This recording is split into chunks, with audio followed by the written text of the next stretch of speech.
정부가 나라 살림에 필요하다고 잡은 예산 규모가 386조가량 됩니다. 내년치 예산도 확장해서 책정을 하다 보니 9년째 적자 예산을 편성하게 됐고 결국 적자폭은 커졌는데요. 막대한 규모의 예산이 도대체 어디에 어떻게 쓰이는 건지 보도국 한지 기자와 함께 이야기 나눠보겠습니다. 안녕하세요. 네, 안녕하세요. 네, 이번 예산 편성으로 국가의 채무 비율이 GDP의 40%에 진입했다고 하는데요. 이 재정 건전성이 피해가기가 불가피할 것으로 보입니다.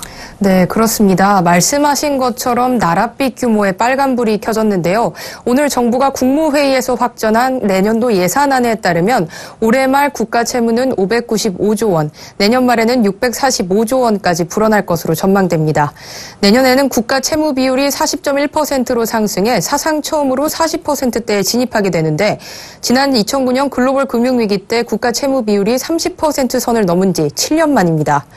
정부는 지난해 예산을 짤 당시에 2018년까지 나랏빛 규모를 GDP 대비 30% 중반 수준으로 관리하겠다고 선언했는데요. 불과 1년 만에 목표치가 40%까지 올라갔습니다. 정부는 2018년까지는 국가 채무 비율이 41.1%까지 오르지만 2019년에는 40.5%로 감소할 것으로 예상했습니다. 채무 비율이 높아진다고 해서 당장은 큰 문제가 생기지는 않지만 증가 속도를 보면 우려스러운 부분이 많습니다.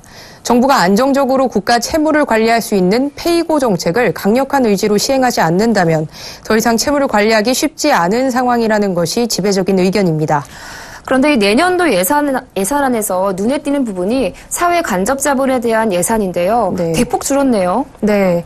정부가 올해 예산 편성 방향을 경제 활성화로 잡은 것과 다르게 사회 간접 자본, 즉 SOC 비중은 6%나 줄었습니다. 정부는 내년도 SOC 예산을 올해보다 1조 5천억 원 줄인 23조 3천억 원으로 잡았습니다. 조기 완공이 가능한 사업에 예산을 집중 투자하고 교통 안전시설 등의 투자는 강화할 방침입니다. 가장 눈에 띄는 건 교통 오지 지역의 항공 SOC를 구축한다는 점입니다. 내년에는 울릉도에 공항이 착공되는데 85억 원의 예산이 잡혀 있고요. 2020년에 완공될 예정입니다. 흑산도 공항 설계 작업에는 20억 원, 부산 신항엔 1,844억 원, 광양과 인천 등 항만 클러스터 조성에는 6억 원이 편성됐습니다. 기간 교통망 착공과 안전 투자 예산도 늘었습니다. 내년에 착공되는 광주 강진 고속도로는 100억 원이 투입됐고요. 상주 영덕 고속도로에는 2,239억 원이 투입됐습니다. 내년에 완공되는 성남 여주 복선 전철과 포항 삼척 철도공사에도 각각 693억 원, 747억 원이 편성됐습니다. 반면에 도로와 철도 예산은 좀 줄었습니다. 도로에 투자하는 비용은 7천억 원가량 감소했고요. 철도는 2,200억 원 정도 줄었습니다. 네, 이 복지 예산은 사상 최대라고 하던데요. 이 생계급여를 올리는 등 기초생활 보장을 강화하는 데 초점을 맞췄다죠. 네, 정부가 내년 예산 중에서 복지 예산에 편성한 비중이 사상 처음으로 31%대를 돌파했습니다.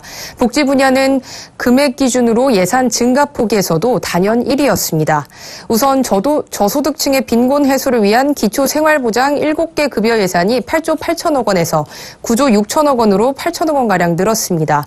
이에 따라 생계급여 지급 수준도 4인 가구 기준 월 최대 105만 원에서 126만 원으로 확대됩니다. 주거교육급여는 물가 상승률에 맞춰 각각 2.4%, 1.4% 인상됩니다. 4대 중증질환 및 임플란트, 틀니 등의 보장성과 3대 비급여도 개선됩니다.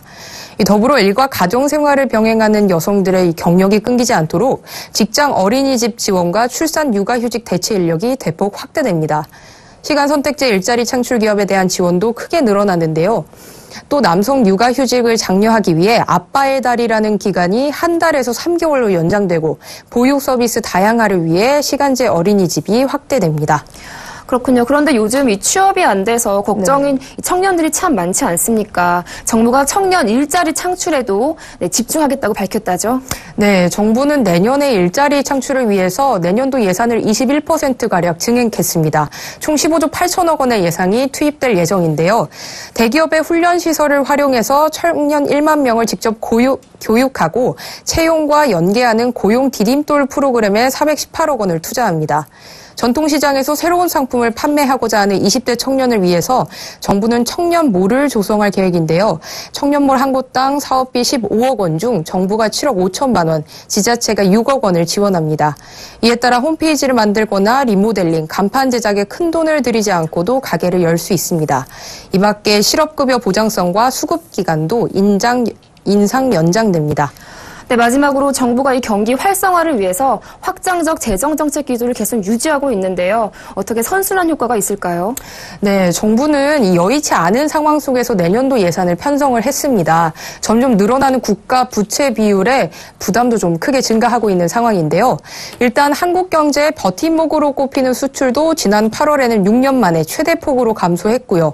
대외적으로도 중국발 세계금융 불안이 가중되면서 세계 경제 회복세가 주춤한 상황입니다.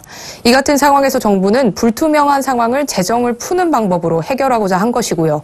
자칫하면 단기적인 성과만 거두고 재정 건전성만 악화시키는 결과를 초래할 수 있다는 지적입니다. 또 성장 잠재력을 시급히 끌어올리지 않으면 재정 건전성은 계속 악화될 것으로 전망했습니다. 네, 지금까지 보도국 한지희 기자와 함께 2016년도 예산안에 대해서 자세히 짚어봤습니다. 오늘 말씀 잘 들었습니다. 고맙습니다. 네, 고맙습니다.